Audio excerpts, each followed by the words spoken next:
Vinogradov qo'shoyog'i. Bolajonlar, siz qo'shoyoqlarni ko'rganmisiz? Ular xuddi kichkina kengurularga o'xshaydi. Bugun biz O'zbekistonning eng noyob jonivorlaridan biri Vinogradov qo'shoyog'i bilan tanishamiz. Bu qo'shoyoq dunyodagi juda kam joylarda uchraydi.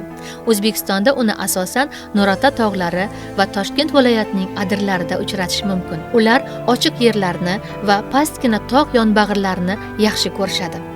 Vinogradov qo'shoyog'i juda mehnatkash va ehtiyotkordir. Uning bitta emas, balki 3 xil uyi, ya'ni ini bo'ladi. Yozgi uyi, issiq kunlarda dam olish uchun, himoya uyi, dushmanlaridan tezgina yashirinishi uchun va qishki uyi, qishda sovuqdan saqlanish va uxlashi uchun. Qo'shoyoqlar kunduzi issiqda uxlashadi, tunda esa faol bo'lishadi. Ular hammaxo'r, ya'ni o'simliklarning ildizlari va urug'larini yeydi.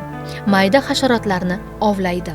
Bu qo'shoyoqlar oktyabr oyidan mart oyiga qadar shirin uyquga ketishadi. Qo'shoyoqlar yashaydigan yerlarni odamlar haydab ekin ekishmoqda. Natijada esa ularning uylari buzilib ketmoqda. Shu sababli Vinogradov qo'shoyog'i Qizil kitobga kiritilgan va davlat tomonidan himoya qilinadi.